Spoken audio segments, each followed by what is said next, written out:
Good afternoon.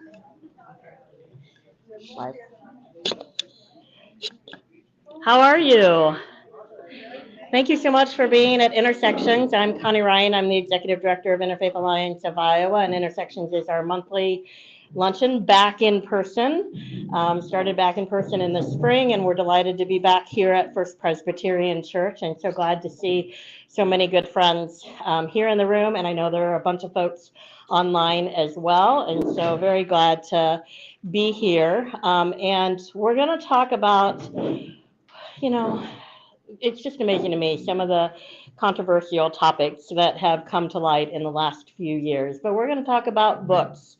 And not that that's a new thing of controversy. It's been a long time controversy over the years, up and down, but it seems to have come to a very high level in the last couple of years. So we are delighted to have Dara Schmidt with us from the Cedar Rapids Public Library to talk about banning of books and what they are doing to kind of help people to understand the importance of books. I guess I'll just put it that way. So I'm just going to turn it over to Dara. And for folks online, if you want to put comments and questions in the comment section, please do that at any point in time. And we'll get to questions in about 20-25 minutes, and we'll open it up to the room as well as online. So, Dara?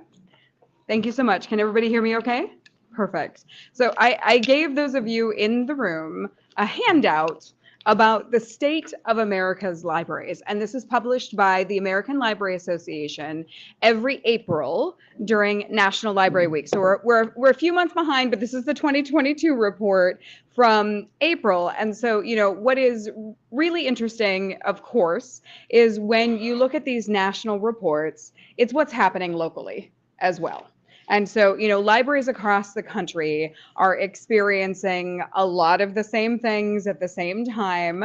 And there's some highlights in the report about fighting censorship efforts across the country. And so I believe they also sent out the PDF for those of you online. But if you will take a look at page 9 for me, there's a chart here that just says censorship by the numbers, with really pretty colors, and it's a beautiful, happy chart. But it's a pretty terrible thing. And when I believe the most current number is that censorship requests were up, I want to say 113% over the last year for libraries across the country, from the ALA's Office of Censorship. I mean, they have an entire office that's dedicated to this. There's a person who runs it. Her name is Deborah. She's a really nice lady. And she has to deal with supporting libraries across the country as we are seeing quite an uptick in these censorship efforts. I brought some books for you guys, and I'm not going to take them back with me. And so if anybody would like to read some of these books, you are welcome to them when I'm done talking. But there's some disturbing themes that are on this page that are different than when they used to be. And I was speaking with Jerry, who used to be on the Cedar Rapids Library Board of Trustees. You said in the 70s? Yeah, 1977 to 1985. And was talking to me about the book challenge that they dealt with back in the 70s. So this isn't new, but what is new and what is more concerning when you look at who initiates the challenges on the top of your page, that it's not surprising that a lot of it's parents, right? That number is pretty much the same. Patrons is for public libraries. That's pretty common. What we're hearing a lot about is, you know, obviously I work at the public library. We're hearing a lot of things about school libraries as well, because 1% of challenges are actually initiated by the kids. It's not the kids that have a problem with these books, right? But to me, the concerning number is that 18% of these challenges are now being initiated by boards and administrations in either the libraries or the schools. That's a number that's gone up. And so we'll talk a little bit in a few minutes about what you can do to help, but spoiler alert, volunteer to be on boards and support administration because, I'm a staff member. I work at the library. I'm in a paid position, but I report to a 9-member board of trustees who direct my work. And ultimately, if something went all the way through the process, they're the ones who get to make some of these decisions finally. And we absolutely, I also happen to be a member of the National Public Library Association board right now. And I can tell you that we are seeing significant organized movements for people to join library boards for the sole purpose of committing censorship and shutting libraries down. And it has happened more in the last 2 years than people have ever seen. And so, that number going up to 18% is pretty shocking.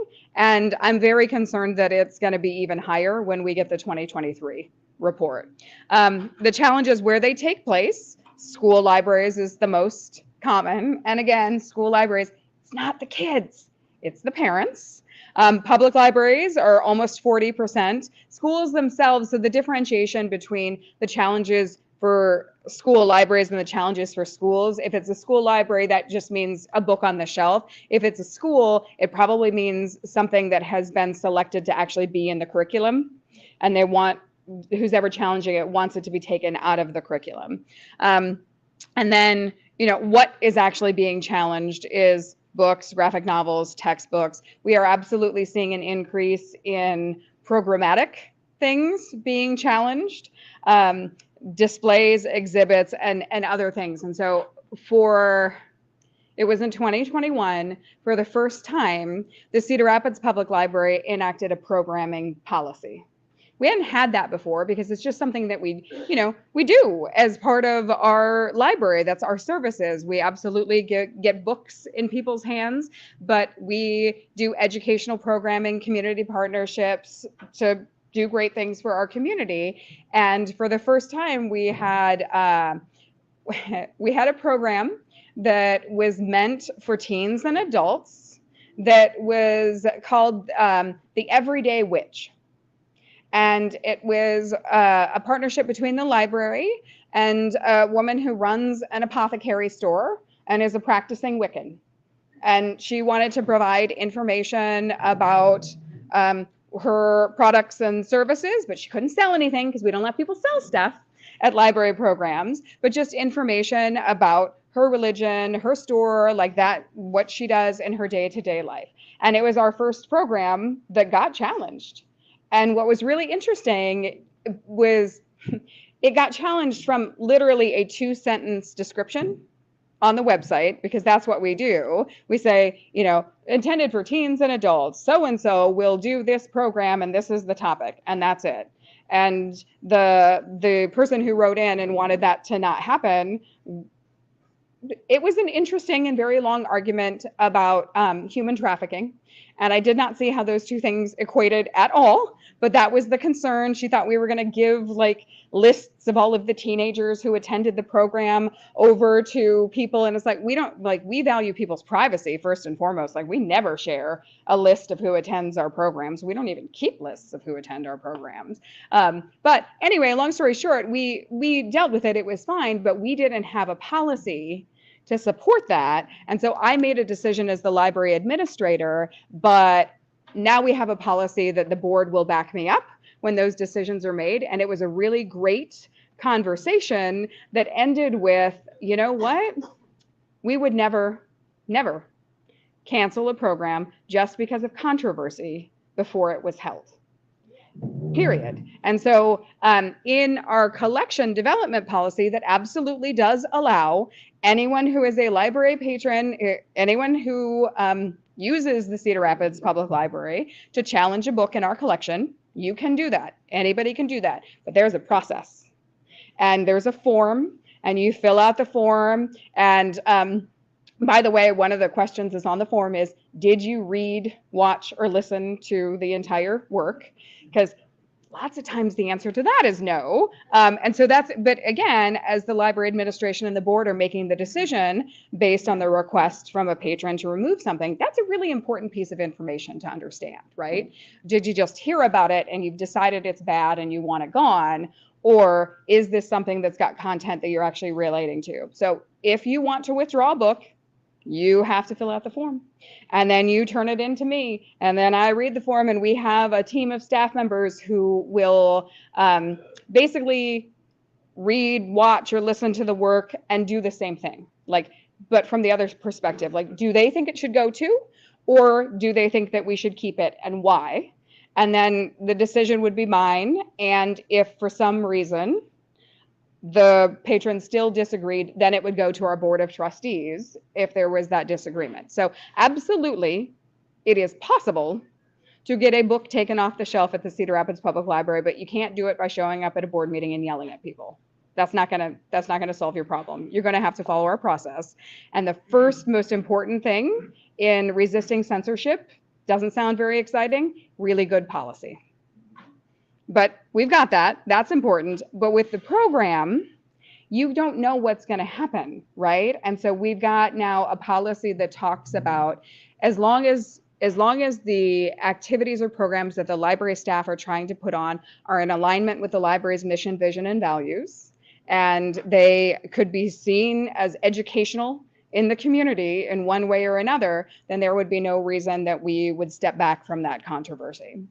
So, yeah, never had to talk about that before. It's a new world, you guys. And then if you'll flip to page 10, there's a list of the top 10 most challenged books in 2021. They changes every year. As the amazing author Jason Reynolds said, because his books have been on this list multiple times, it's not an honor to be on this list. It's a terrible, horrible thing where we should be really worried about society in general that we're trying to take away books from kids, adults, anyone, right? But I will tell you that when I asked my collection development team to buy me some copies of some of the books on the list so I could bring them to you guys and talk to you guys about them, number one, genderqueer, we can't get a copy. It's all sold out everywhere. So the authors are doing all right if they do happen to get on this list. So there are some general changes that have happened in, I would say, the overall thematic content of this list over the last 5 to 10 years. And then there are some similarities that we just continue to see no matter what. And obviously, most of the things on here have to do with LGBTQIA issues, right? Like that's the biggest thing. And continues to be. So it doesn't matter if it's, gender issues, sexuality issues, identity issues, all of those things are being heavily questioned and censored. So that is the most common theme. And we have seen that repeatedly over the last 5 to 10 years. So that doesn't change. What has happened more before is more religious content. Somebody, I forget who said it, asked me about that. Marlene asked me about the Bible. Is it on the list? Not this year, but it absolutely has been in the past. So is the Quran. So, and so a lot of times you will see religious themes come up on this list, but not this year. And what we are seeing more of is racial issues on this list. And there's a new one that is actually not on the list, but it's been banned several places recently across the country that I brought with me, All American Boys. And that, it's about an incident that happens in the different perspectives between a white teen and a black teen, which is, The Hate You Give, number 5 on your list. Man, has anybody in this room read that book? It is such a good book. You start reading it and you are in this girl's world, and it is wonderfully written and emotional and just an incredible thing. And the reason it is most often banned is because the reason is it makes white teenagers feel bad. You know what? Lots of books make lots of people feel bad. And that, what an incredible, so I saw a letter that a library director wrote in response to one of these bans, and it was like, what an incredible thing to the parent who wanted the book on, that you have such an empathetic child. How incredible is it that your daughter reacted to this beautiful piece of art? Congratulations for having a child who can connect to literature in this way. That's a fantastic thing. And one of the, when it comes down to it, and I'm going to talk forever and I'll get caught up and then won't say all the things I want to say, but one of the things that is the common theme for people who are requesting that books go off of shelves is fear, right? We're trying to protect kids. We're doing it because we care about kids.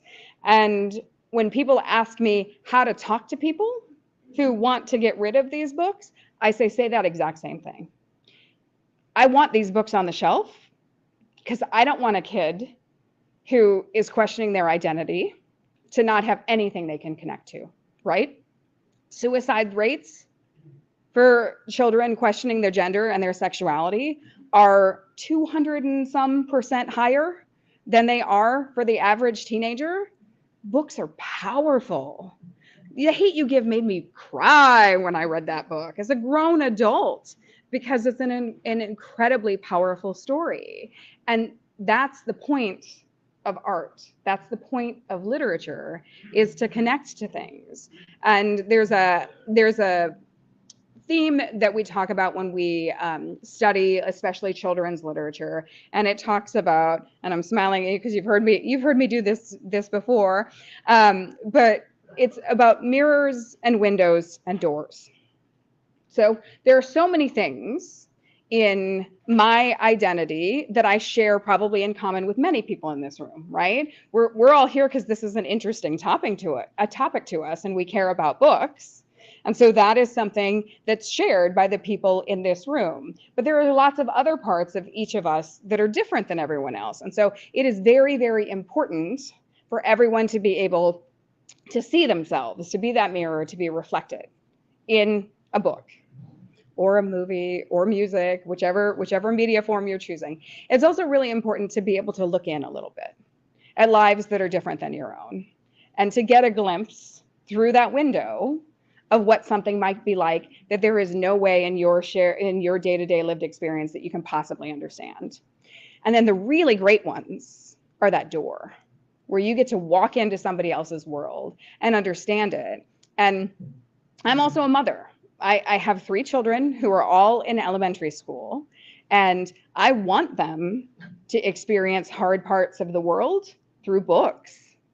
I don't want them to have to experience it in real life if I can help it. And probably they will, because you can't protect kids from everything, no matter how hard you try. And so wouldn't it be great if they had the experience to encounter some of these things through a safe book in the comfort of their own home or their own library or their own school before they had to experience it in life, right? And so those are the kinds of things that I think are really important and that we have to keep talking about when we talk about these book bans. Now, the other thing that's getting kind of scary, you guys, is you look at these things and it's really, really easy to go, okay, it's probably one side of the political aisle that's doing this more often. And absolutely some of the organized movements we know of are more heavily one side of the political aisle than the other, but it's both.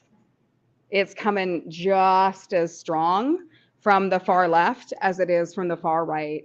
There have been significant, not just book bans, but questioning whether certain groups should get to use meeting rooms at public libraries or participate in programming and share ideals because of views on the transgender community, for example. And so, there are hard things, but it really is, unfortunately, at this point in our life, like people who want to censor things is pretty universal. So the other last important thing I want to talk to you about before I'll open it up to questions is, okay, so when you read about why people want these books off the shelves, most likely 99.9% of the time, the things that they say that are terrifying and horrible and in that book, they're in the book. Like, people aren't making up the content, right? But not every book is appropriate for every person. Like, we are not putting "this book is gay" in an elementary school library for kindergartners. This book is not for them. I give the example of I read Genderqueer recently because I was like, well, I want to know what that book's about. Why is it so banned?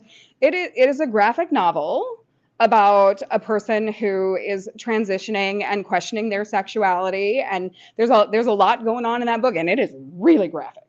And I was really surprised by some of the pages. And you know what? I was reading it with my 8-year-old daughter sitting right beside me on the couch. And she was like, "Mom, what's that book about?" I'm like, it's about a person who doesn't really feel at home in their body and who they are, and they're kind of trying to figure stuff out. She was like, "Oh, okay." And then went off and read her own book. Like, it wasn't that hard to answer that question. And so, that's the other thing too, that like, if people are questioning content, the content is probably there, but it doesn't mean that it's for everybody.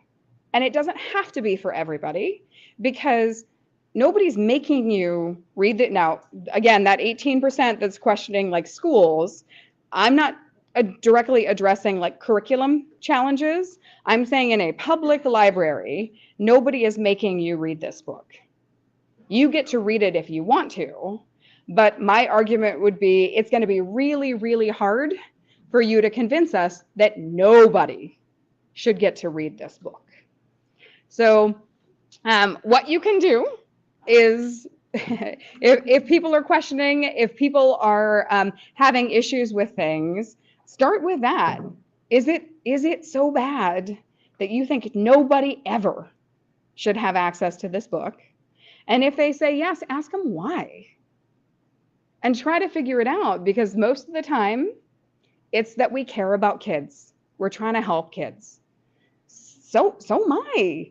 And especially, there's a lot of books on the list that come back and forth that are specifically geared towards young gay males. You know who stops reading? People who don't have anything that they connect to.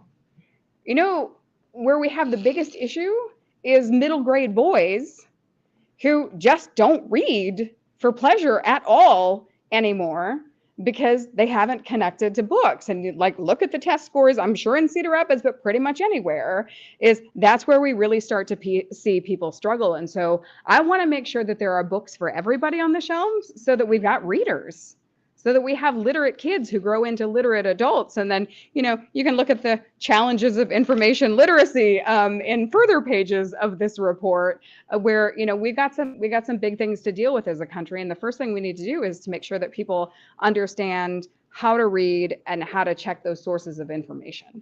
So, yeah, that's a lot in general, but what questions do you guys have, or what didn't I address? So raise your hand and I'll bring the microphone to you. Thank you. My question relates to, if you take a book out of the library, one, you make it more desirable, but two, doesn't every kid have a cell phone in their pocket that can access pretty much the whole world? Yeah. So one of the things that there are a few people in this room who know me very, very well, and I really have to fight all instincts to not just be glib with my responses sometimes, but I'm like, it's not the books. Like, if you're worried about what kids are seeing and reading and doing, it's not the books. I promise you, there's a whole thing called the internet. And kids are seeing things on the internet that are far more questionable than they will ever be able to access in these books.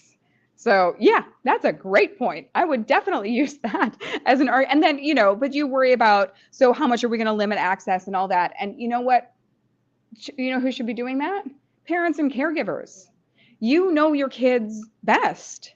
And so you get to decide what limitations you place on them. Like, again, I've got 3 kids. They don't get to just watch everything and do everything they want to. I make them use kids' YouTube. Like, we don't have filters on public library computers, but I have filters on those kids' tablets at home. And you know what they don't get to do? They don't get to go to the library without me, because I also like talk to them about the books that they're going to check out. And that's my right as a parent to do that, but that is certainly not my right as the library director to do that for anybody else's kids. Oh, we have a whole gaggle over here. I'm going to start here and go that way. Oh, go ahead. You're right. Here, you go first. When they were somewhere in the legislature this last year, there was something about, well, they were big into the banning of books, or at least trying to. And I remember there were some things in school libraries, as math books and things like that. What was so offensive in those? I wish I knew the answer to that. I mean, right? Where it's like, it's when you start trying to legislate the specific content of items, period, that's really concerning. There was one proposal that was on the table until the very end of the long and extended legislative session last year, that was schools and public librarians were going to be fined. And I don't remember if the last of it actually had penalties as well. Like, it was fined and possibly jailed at one point in the existence of this proposal for distributing. It was pornographic, but it was like even worse than that. Was it pornographic, or it was obscene, or they changed the wording like multiple times? But basically, like, you know, was it obscene? Thank you, Art. Where it was just like, what is that? What does that even mean? And it, like, a lot of times interesting things come through, and as things go through the filters, those disappear. And through the Iowa Library Association and the Cedar, we were looking at that one going, huh, it did go away. I mean, what would happen? Like, what would happen? What could we do? Because we don't monitor what you check out. Guys, we do that on purpose. Like, people's privacy is really, really important. And we talked locally about the majority of our checkouts anymore actually are self-checkout. And so we have automated machines. It's not that a library staff member won't help you if you want help with it, but we have tiny little desks so we can get up and move around. And so their self-checks are spread out throughout our libraries so that it's a self-service thing. And so we were, well, like, our answer was going to be like, okay, so we won't help you anymore. Like, we just can't help you check out books. You're going to have to do that yourself, because that's the only way we can ensure it, because we can't possibly like check every book that every kid is reading. And, you know, with what's the famous quote about what's the definition of obscenity? I'll know it when I see it. But I may have a very different view of that than you do, right? And so we're going to be watching carefully again this year too, because I know that we've heard from several of our peers in schools, like, it gets scary in a profession when it starts to become challenging to do your basic work. And then you start to lose people in the state of Iowa because they're like, I'm going to go someplace else where they're not doing that to us. And, you know, we've certainly seen struggles with hiring teachers in our local school districts. It's really challenging right now. And we've been pretty lucky in the public libraries so far. We have amazing people that want to come work with us, and we're still doing pretty well, but we are almost solely hiring in-state candidates now, and it wouldn't have been that way 5 years ago. We would have seen a lot more out-of-state candidates for public library jobs, and that definitely has reduced in the last couple of years. I do have a question, but I have a couple of things to say. Sure. One, about your thing, it's not just necessarily the content. There was recently, like this week or last week, there was a professor of many, many years fired because his chemistry class was too hard. The students complained that they weren't passing the tests, and the university actually fired him. And I also feel like I'm sorry, but I don't necessarily believe that people are protesting because it's about the children. I remember just a few years ago, there was a measure to raise funds for the library, and letters to the editor were saying things like, why does the library have to be open on Sunday anyway? The library has to learn how to live within its own limits. Like the library is not us, like we are not the library. Right. I was stunned. So I do believe it is a movement against knowledge. Yeah. It's a movement against people knowing. And it's not really to protect children, it's to keep people like in a little bubble that doesn't go beyond there. When I was growing up, I grew up in New York. I got a great elementary school education in the public schools. But I never saw myself in the books. Right.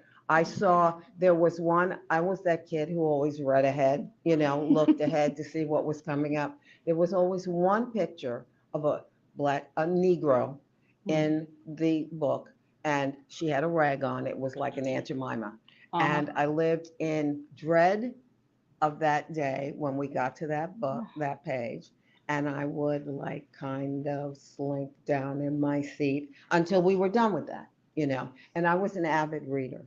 So my question is, what would occasion the library administration to pull a book? That's a really great question. I don't know the answer to that, because I will tell you that there is, okay, so we pull books all the time. Weeding, we call it weeding, just like a lovely garden, right, is part of a public library and part of collection development. And so we absolutely remove books from, they're probably doing it right now. And so there's new books coming out every day. You got to make room, right? We only, as much as we all want to build new buildings, and we'll be talking about that a lot in the next couple of years. Like you absolutely have to have a vibrant and visible collection. And so I would say absolutely we pull books regularly, because for historical reasons, because content has changed, right? And I can't help myself. I give a glib example where it's like, is Pluto a planet? Is Pluto not a planet? Like, right? That changed. And so those books don't need to be there anymore. There's a lot of racial stuff where it's like, you're not banning it based on the content. Like, there's absolutely a copy of Huckleberry Finn in our library, and there will be, because it is still considered a classic. And we are at the Cedar Rapids Public Library. Not all public libraries do this, but we are, our collection development policy is specifically to be a popular browsing library. And so, we're not trying to be a historical collection that preserves everything, but if people want to read it, it means we're going to buy it. And so, or keep it, right? And so if it's on any school curriculum, it's going to still be there. If it's on any sort of bestseller list, it's going to still be there. But as content changes over time, absolutely those books come out of the library. And that's a really interesting, like the way you ask that question is really interesting, because it's like, what's the difference between that and censorship?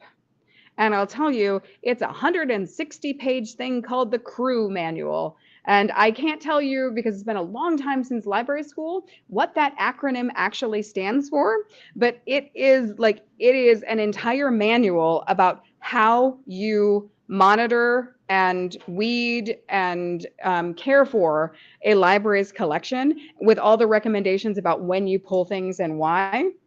And so we have professional librarians in our materials department who read that regularly and use it as their tool to make those decisions. So It happens all the time, but I would say it's different and not the same thing as censorship because you're not pulling it just for one reason. But yeah, absolutely. A lot of dated stuff goes away. A lot of damaged stuff goes away. And a lot of stuff that nobody's reading is going to go away because something will come out and it'll be popular for a couple of months, but then it sits on the shelf for 3 or 5 years and it hasn't had a single checkout. We get rid of it so it can make room for something else. And we have an amazing Friends of the Library where Libby Slappy is our president, that they take those weeded books and they sell them into the community. We do not burn them, like we return them into the community so that, and they raise funds for the library to support the library's literacy program. And so it becomes full circle. But that's a really great question.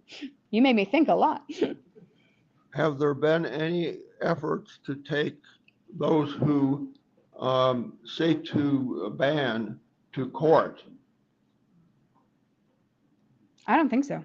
Uh, Because in most cases, you have a right to make that request. It's not my library, it's your library.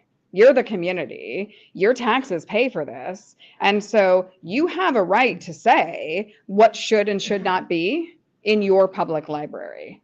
And so I think that it would be, what we have seen a little bit more of is the people who are going to court or getting in trouble are the people who are very aggressively stating their position in open public meetings. And so, you know, again, you have a right to show up. You can show up to the Cedar Rapids Board of Trustees meeting. They are open public meetings. Anyone can attend them, but you have to say public comment when it's on the agenda to do so. And you have an allotted amount of time so that the board can go and do the rest of their business. And as people have gotten really passionate about things, we have seen multiple cases across the country, especially in the last 6 months, of people showing up to public meetings with the sole purpose of disrupting it and shouting until they are simply removed, as opposed to following the procedure or the practice. And so, but isn't this a free speech issue? that they get taken, yes, like absolutely. For not censoring books because it's a free speech.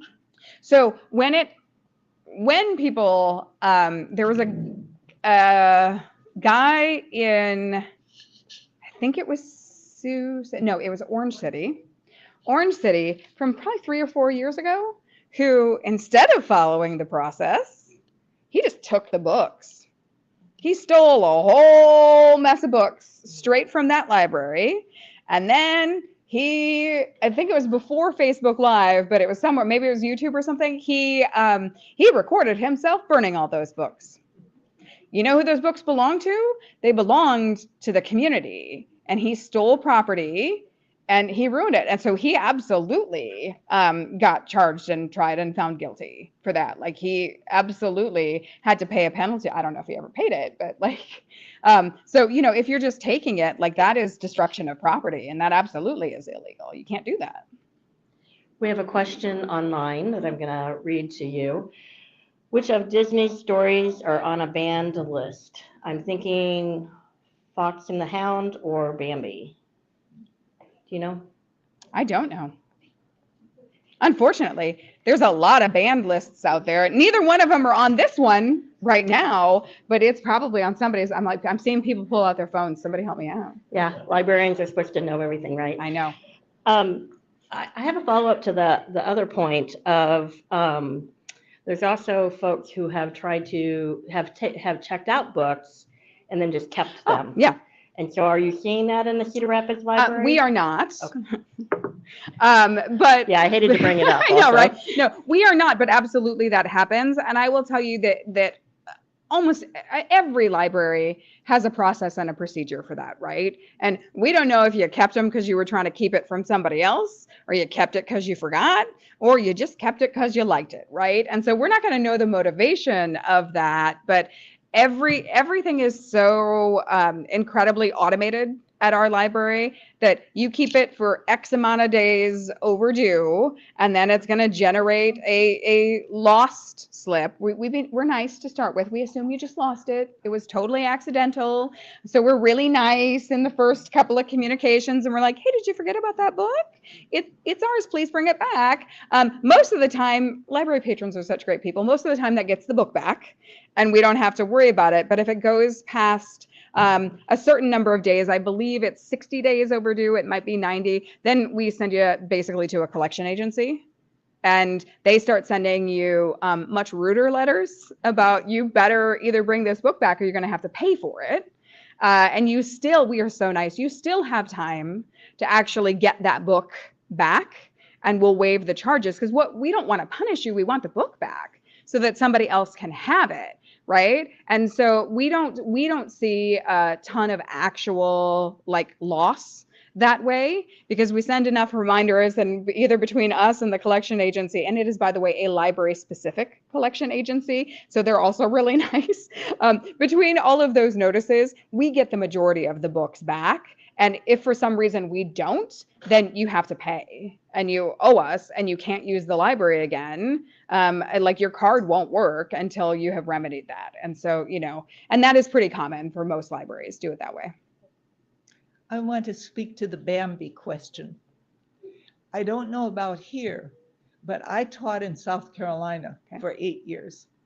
And parents were combing through the libraries in the schools to take out any books that had talking animals, which would include both of those books and Aesop's Fables and Peter Rabbit and almost any child's book you can think of, because they represented witchcraft. And witchcraft is devil worship. And they were using the separation of church and state law to get these books banned. I don't know how successful they were. That was their mission. Their argument was, if books that promote Christianity or Judaism or whatever reflect other religions, if they can't be used in the schools, then neither can books about devil worship, which would include Peter Rabbit. So was it Bambi? Did you guys look it up? What was it? Everything. Okay. That is amazing. I had not heard that before, and I hope that doesn't happen again.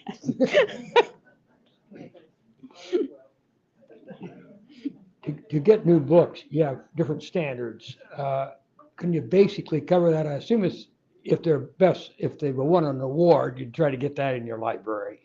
If it's on the bestseller list, do you always try to get that on your library? Be a question. And the third one would be, if somebody requests a book, you always get it. And I assume you always get the award winners, generally get the bestsellers, maybe get the ones that are requested. That's a great question. And yeah, basically you got it pretty right. And so it's based on budget, right? If we had all the money in the world, we would buy everything for everyone that we possibly could, because we want to make sure if one person wants to read it, there's probably somebody else in the community who wants to read it, right? And there's that, you guys used it on the posting for this today. There's that great quote that, a good library has something to offend everyone, right? So we buy all kinds of books that I would never read, nor do I want my kids to read, but, somebody wants to read it. And so we'll make sure that it's there for you because it's the community's library. Again, lots of things now. We have a professional staff of materials librarians we have people who their jobs are literally just to order the books, because that's how much volume we're taking in and out.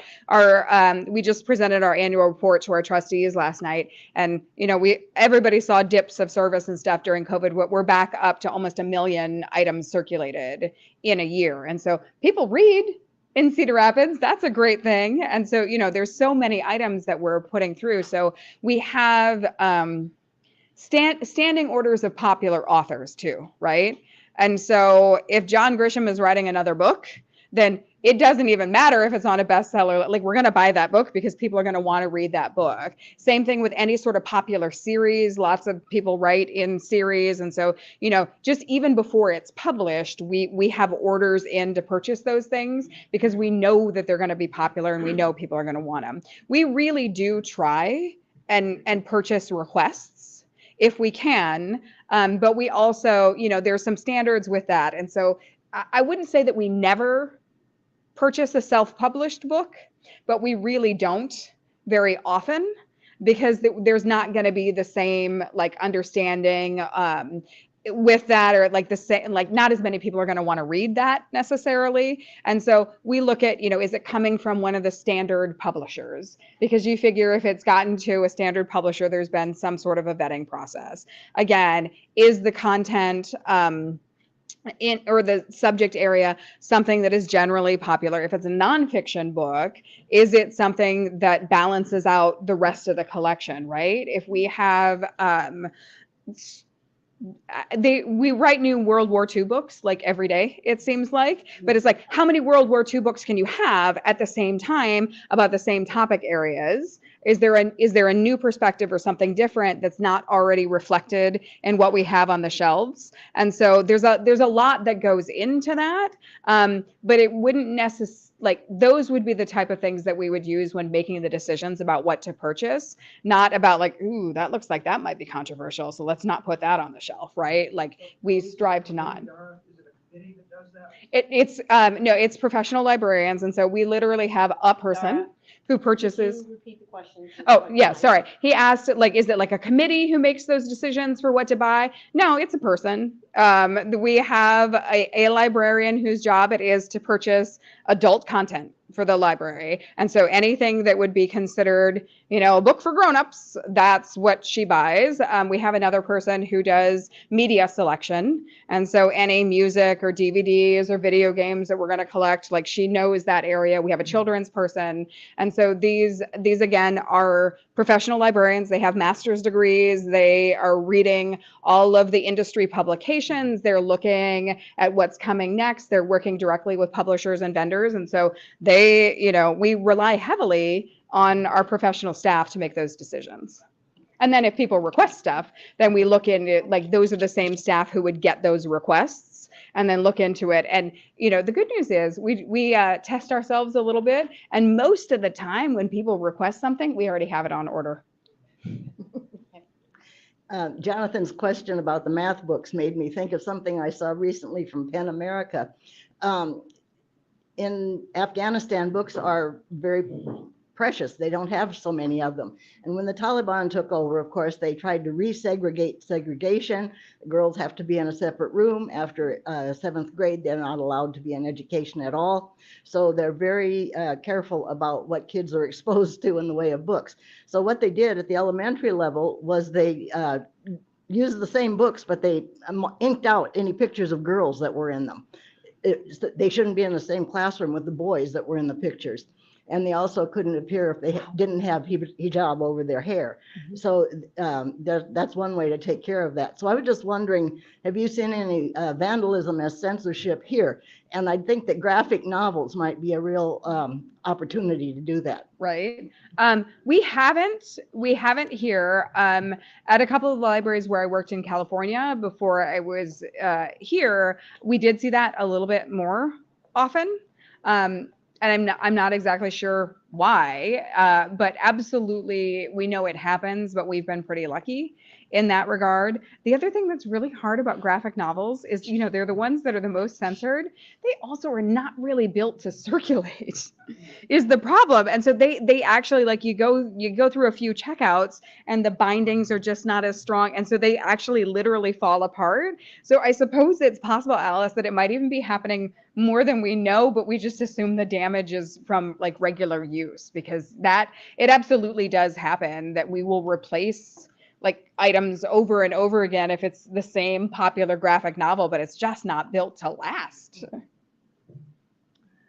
Years back, before the spread of the internet, the American Library Association said that the public library is the main portal to education for the 79% of the people who are not enrolled in school. Has that perception changed? Yes.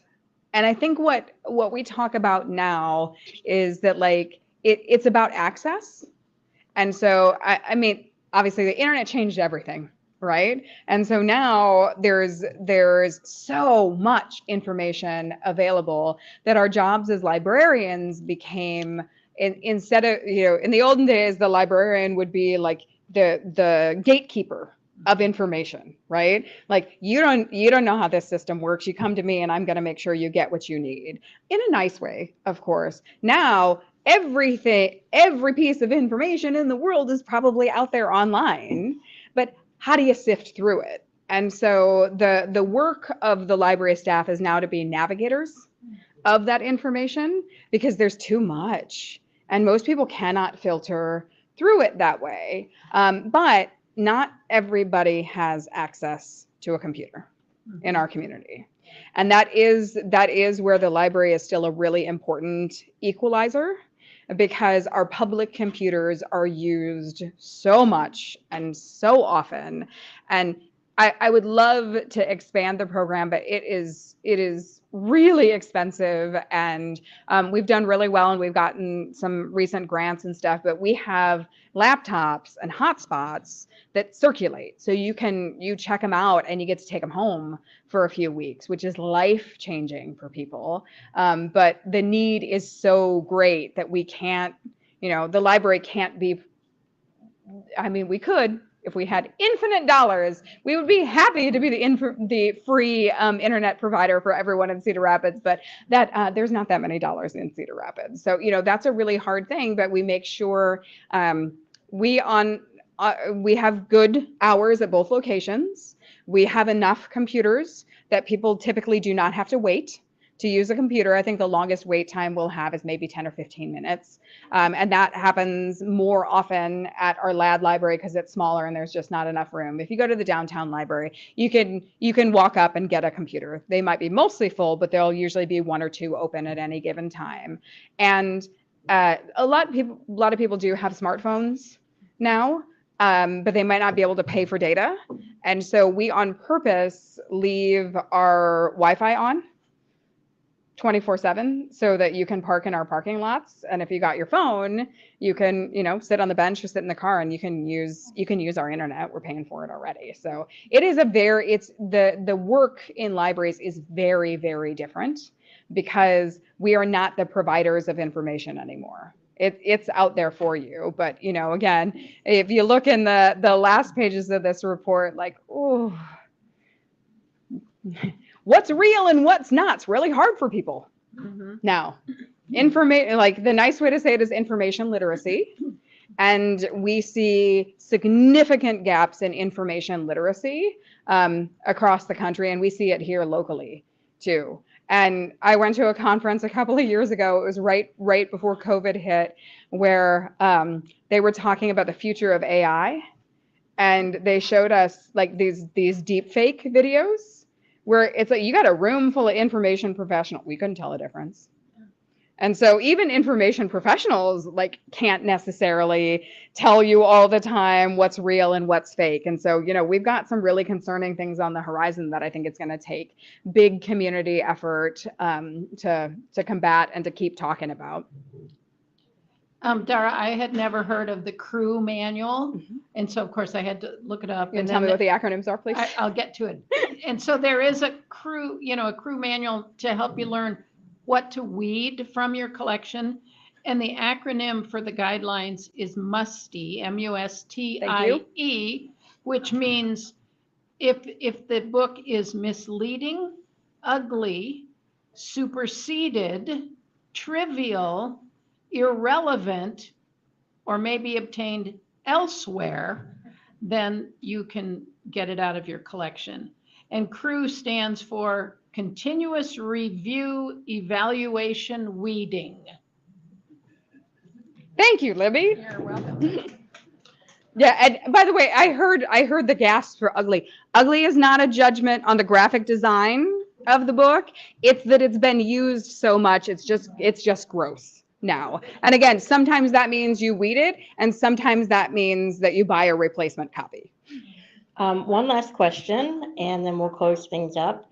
And this comes from online. How did the term graphic novel come about? Do you know? I do not know. Libby, Libby did the will term do graphic- research and she'll get back to us next time.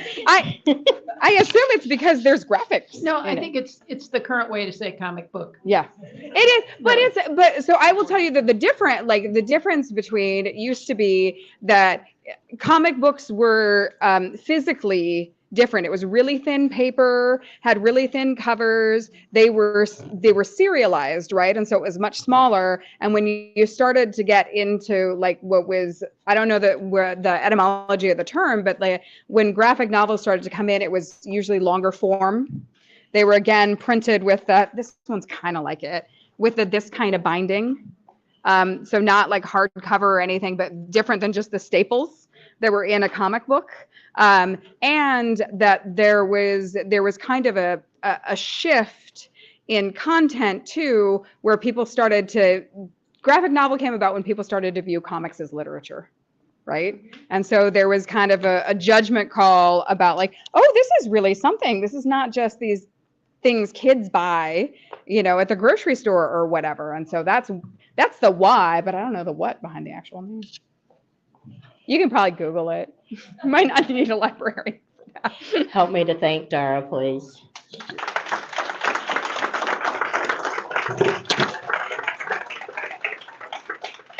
A lot of really good, amazing information, and hopefully you'll have a chance to look through the rest of the handout or the online PDF for folks. I know that Dara has some books that she can figure out how that's going to be distributed if you're interested in that, whether it's for yourself or a child or a church library or whatever that is. So you get to make the judgment call, but probably none of these books are appropriate for kindergartners. yeah, teenagers and above or tweens and above. So thank you so much. Thanks for being online with us. If you're watching online, thanks for being in the room with us, and hope that you will come back. Intersections is every month during the school year, essentially on the first Friday of the month, and we're very glad that you're with us. And do make your reservation, whether it is with lunch or not. We do have 4 sandwiches left, so if anybody wants a sandwich for dinner, you can take that with. That's just a free-for-all. You'll just have to figure that out amongst yourselves. And somebody brought some, last month we talked about the reckless gun amendment, and somebody kindly brought some signs, for yard signs. If you want to take one with, they are available for you to take with, and they're just standing back there on the side. And other than that, have a great weekend. Thank you so much.